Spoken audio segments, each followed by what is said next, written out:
عزیز سامعین سامعات السلام علیکم ورحمۃ اللہ وبرکاتہ۔ آج ہم پڑھنے والے ہیں سورہ فتح کی آیت نمبر 27 سے۔ تو شروع کرتے ہیں۔ نہ ثبوت ہے نہ دلیل ہے، میرے ساتھ رب جلیل ہے، تیرا نام کتنا مختصر، تیرا ذکر کتنا طویل ہے۔ معزز عزیز سامعین، آیت نمبر 27 سے جانے سے پہلے ہم دیکھتے ہیں کہ وقت کے رسول یعنی کس طرح خبردار کرتے ہیں۔ اب اللہ کے رسول صلی اللہ علیہ وسلم خاص طور پر کفار قریش کی طرف مبعوث ہوئے۔ پہلے جس قوم کی طرف وقت کے رسول مبعوث ہوتے ہیں، اس قوم کی طرف وقت کا رسول جو ہوتا ہے وہ اللہ کی عدالت بن کر جاتا ہے۔ وہ سب سے پہلے اپنی قوم کو انذار خاص کرتا ہے، یعنی انہیں مین۔ اس کے بعد ہوتی ہے انذار عام، یعنی کہ سب لوگوں کو خبردار کرنا۔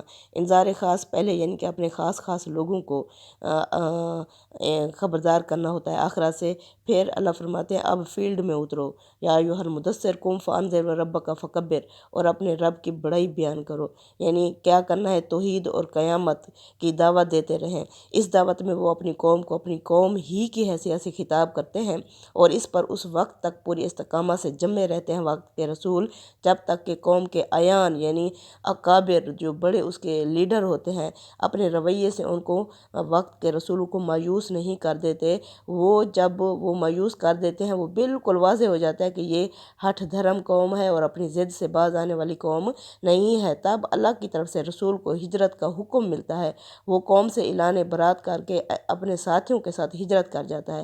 رسول کی ہجرت کے لیے گویا آخری وارننگ ہوتی ہے۔ اس کے بعد اگر اس کے رویے میں کوئی اچھی تبدیلی نہیں ہوتی تو اللہ تعالیٰ ایک محدود مہلت دینے کے بعد قوم کے تمام جھٹلانے والوں کو تباہ کر دیتا ہے، خواہ یہ تباہی رسول کی زندگی میں واقع ہو یا رسولوں کے بعد، خواہ اس کے لیے اللہ تعالیٰ کو کوئی قہر آسمانی نازل کرے یا رسول کے ساتھیوں کی تلواروں سے اس سے عذاب ان کو پہنچایا جائے۔ اللہ تعالیٰ نے مکہ فتح ہونے سے پہلے ہی بشارت دے دی تھی کہ اللہ تعالیٰ نے فرمایا تھا اس وقت جب اللہ کے رسول صلی اللہ علیہ وسلم ہجرت کرنے لگے تھے تو اس وقت کیا ہوا تھا، سورۃ اخلاص بھی نازل ہو گئی تھی اور سورۃ لہب بھی۔ یعنی اللہ تعالیٰ نے بتا دیا تھا پہلے سے کہ یہ ابھی لہب تباہ ہو جائے گا اور اس کے مال اور اولاد اس کے کچھ بھی کام نہیں آئے گی اور یہ بھڑکتی ہوئی آگ میں ڈالا جائے گا۔ پھر کیا ہوگا؟ مکہ میں توحید کا بول بالا ہوگا۔ قل ھو اللہ احد، کہو کہ وہ اللہ ایک ہے، یعنی کہ قل ھو اللہ احد نال اللہ صمد اچی شان والے ہا، لم یلد ولم یولد نال کفوا احد دو جہان والے ہا۔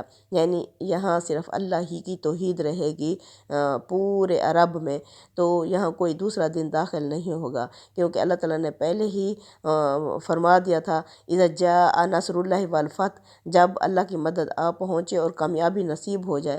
وَرَأَيْتَ النَّاسَ يَدْخُلُونَ فِي دِينِ اللَّهِ، جب تم دیکھ لو کہ اللہ کے دین میں سب داخل ہو رہے ہیں، افواج فوج در فوج، گروہ در گروہ، فَسَبِّحْ بِاسْمِ رَبِّكَ وَاسْتَغْفِرْهُ، اس وقت آپ اپنے رب کی تعریفوں کی تسبیح کرو اور اس سے معافی چاہو، بے شک وہ بڑا معاف فرمانے والا ہے۔ یعنی یہ دین پورا ہو کر رہے گا اور اس کو غلبہ حاصل ہوگا، بے شک یہ نیست و نابود ہوں گے۔ ابھی لہب جو بدر میں اس کے سارے ساتھی پورا ایوان مارا گیا تھا، لیکن یہ خود اس وقت چونکہ نہیں گیا تھا، اپنے ایک قرض دار کو اپنی جگہ بھیجا تھا، لیکن 7 دن کے بعد اس کے اوپر اسے عدسے کی بیماری ہو گئی، جس سے کہ اس کے بچوں لڑکوں نے بھی اس کو یعنی کہ ہاتھ نہیں لگایا، یہ وہیں گھر میں تباہ ہو کے مر گیا اور اس کو دفنانے کے لیے بھی دوسروں سے مدد لینی پڑی۔ تو چلتے ہیں دیکھتے ہیں اس فتح کی، یعنی فتح عظیم کیا ہے؟ قبلہ خانہ کعبہ، جو جس مقصد کے لیے اللہ کے رسول صلی اللہ علیہ وسلم کو مبعوث کیا گیا تھا کہ یہ اللہ کا گھر خالص توحید کے اوپر، جس طرح حضرت ابراہیم علیہ السلام اسے قائم کر کے گئے تھے، بتوں سے پاک خالص توحید، اللہ کا گھر، اللہ کا مرکز، توحید کے لوگوں کو ہی ملنا چاہیے، نہ کہ اس میں مشرک بڑے بنے رہیں۔ تو اب کیا تھا اس کی مین جو ریزن بنی وہ صلح حدیبیہ تھی۔ چلتے ہیں دیکھتے ہیں سورت میں کہ یہ کس طرح مکہ فتح ہوا اتنے قلیل عرصے میں۔ لقد صدق اللہ، یقیناً سچا دکھایا اللہ نے، رسولہ الرؤیا، اپنے رسول کو خواب، بالحق کی حق کے ساتھ۔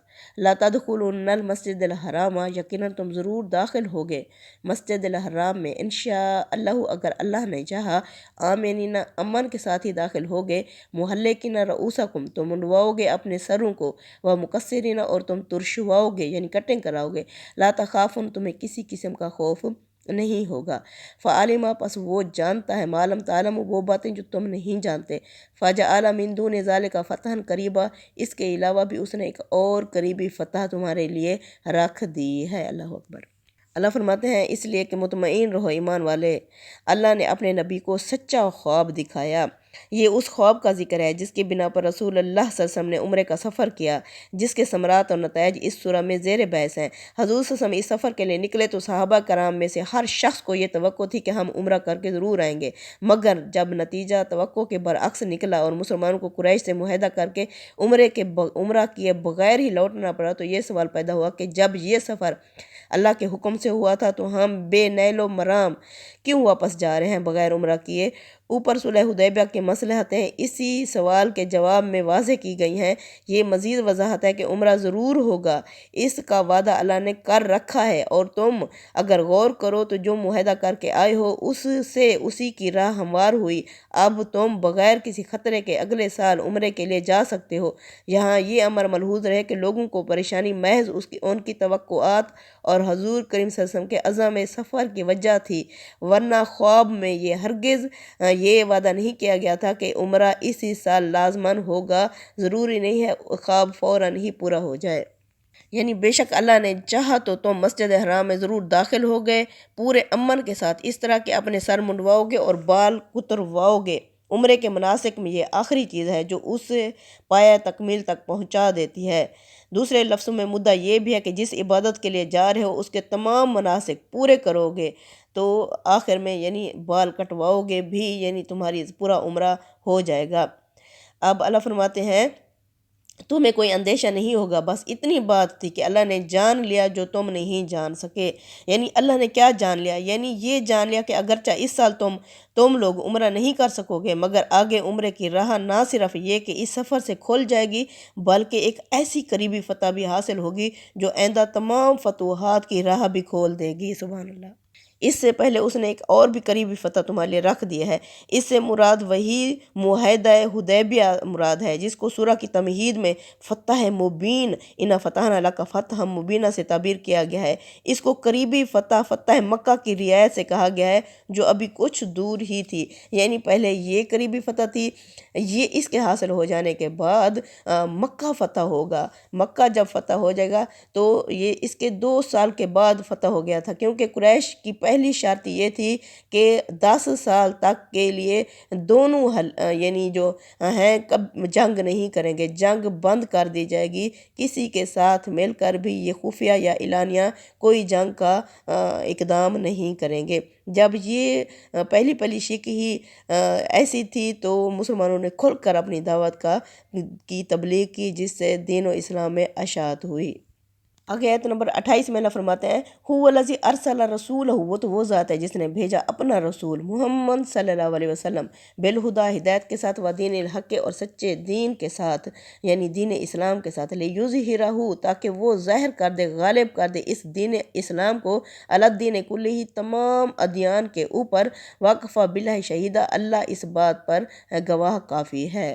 یعنی کہ یہ ہو کر ہی رہنا ہے دین اسلام غالب، اس کی گواہی کے لیے اللہ ہی کافی ہے۔ یہ آخری فتح کا بیان ہے، مطلب یہ ہے کہ جس خدا نے اپنی یہ شانیں دکھائی ہیں اس پر بھروسہ رکھو، اس نے اپنے پیغمبر کو مغلوب ہو جانے کے لیے نہیں بھیجا، لہٰذا اس قریبی فتح کے بعد جو صلح جو حدیبیہ میں تم کو حاصل ہوئی ہے، اب فتح مکہ بھی زیادہ دور نہیں ہے۔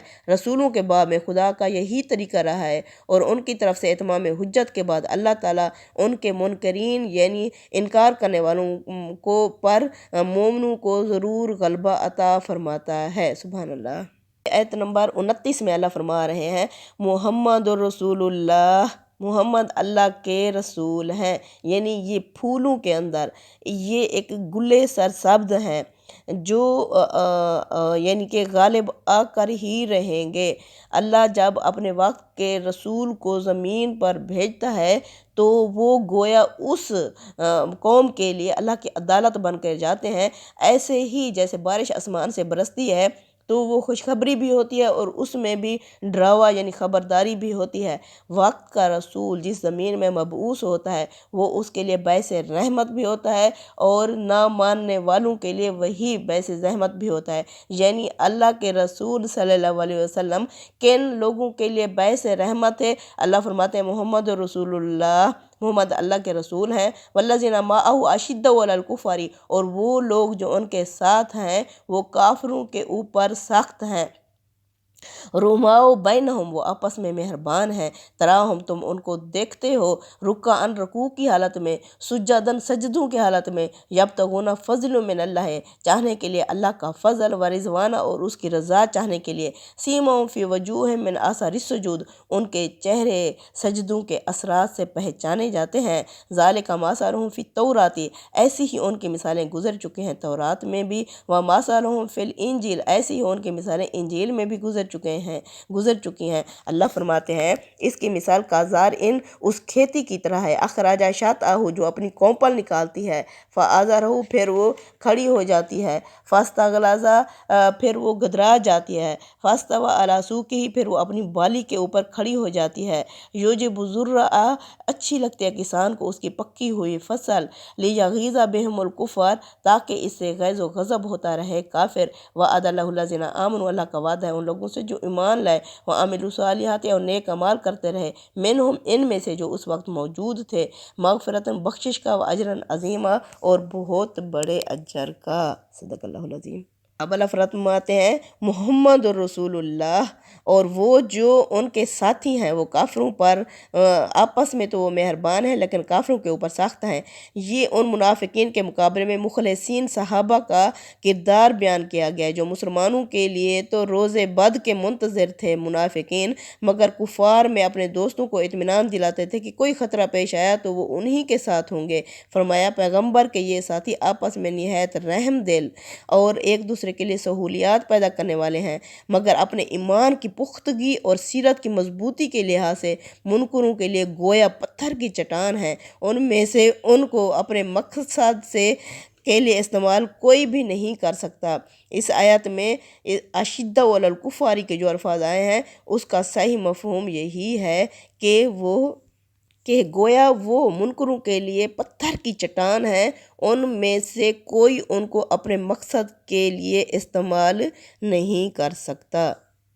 اس کا یہ ہرگز مطلب نہیں ہے کہ وہ منکروں کے لیے سخت دل یا تنگ دل یا تند خوئی سے پیش آنے والے ہیں، نہیں، بلکہ ان کو توحید سے کوئی بھی نہیں ہلا سکتا۔ اب اللہ فرماتے ہیں تم انہیں رکوع سجود میں سرگرم دیکھتے ہو۔ اوپر خلق کے معاملے میں قدسیوں کی اس جماعت کے کردار کا بیان ہوا ہے۔ یہ خالق کے ساتھ ان کے تعلق کی تصویر ہے جس سے ان کی توجہ اللہ اور شب بیداری اور تہجد گزاری کو نمایاں کیا گیا ہے۔ آگے اسی کا نتیجہ بیان ہوا ہے کہ کثرت سجود سے ان کی پیشانیوں پر نشان پڑ جاتے ہیں جن سے تم ان کو بالکل الگ سے پہچان سکتے ہو۔ اللہ فرماتے ہیں ان کی ایسی مثالیں تورات اور انجیل میں بھی گزر چکے ہیں، یعنی کئی ہزار سال پہلے اللہ تعالیٰ نے پیشین گوئی دے دی تھی کہ وہ صحابہ کیسے ہوں گے اور ان کے رسول کس طرح ہوں گے۔ تو ان کی کتاب میں ہے، یہ اشارہ غالباً کتاب استثناء کی ان آیات کی طرف ہے جن میں آپ کے صحابہ کے لیے قدوسیوں کا لفظ استعمال ہوا ہے۔ ارشاد فرمایا خداوند سینہ سے آیا اور شعیر سے ان پر طلوع ہوا، وہ کوہ فران سے جلوہ گر ہوا اور 10,000 قدوسیوں کے ساتھ آیا، اس کے دائنے ہاتھ میں ایک آتشی شریعت ان کے لیے تھی، وہ بے شک قوموں سے محبت رکھتا ہے، اس کے سب مقدس لوگ تیرے ہاتھ میں ہیں اور تیرے قدموں میں ایک ایک تیری باتوں سے مستفیض ہوگا۔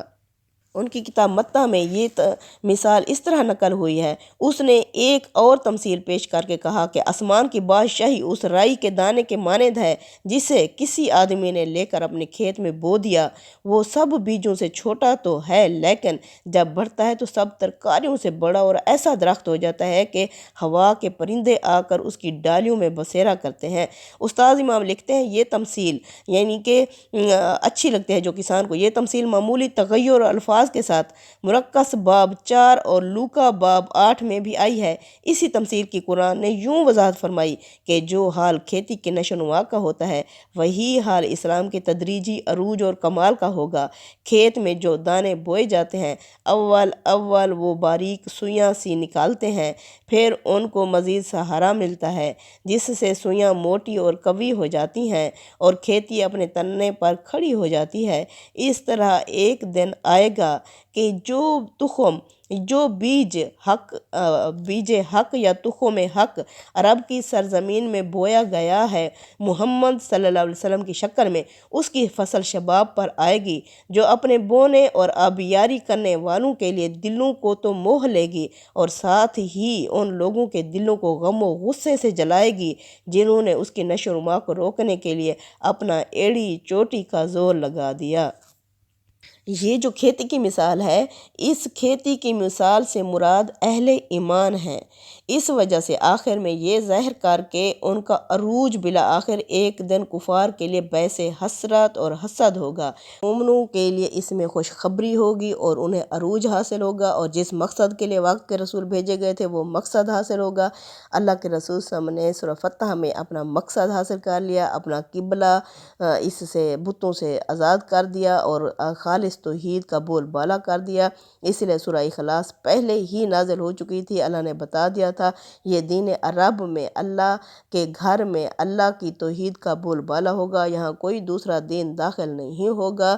تو اللہ نے فرمایا کہ یہ اس لیے فرمایا کہ مخاطبین پر واضح ہو جائے کہ بشارت صرف مخلصین کے لیے ہے، ان منافقین کے لیے نہیں جن کا رویہ اس سورہ میں زیر بحث رہا ہے کہ جنہوں نے اللہ کے رسول صلی اللہ علیہ وسلم کے ساتھ دوغلا پن کیا، آستین کا سانپ بنے رہے۔ تو اسی طرح دین اسلام کو فتح نصیب ہوئی محمد صلی اللہ علیہ وسلم کے ہاتھوں۔ صدق اللہ العظیم۔ تقبل منا انک انت السمیع العلیم وتب علینا انک انت التواب الرحیم۔ آمین یا رب العالمین۔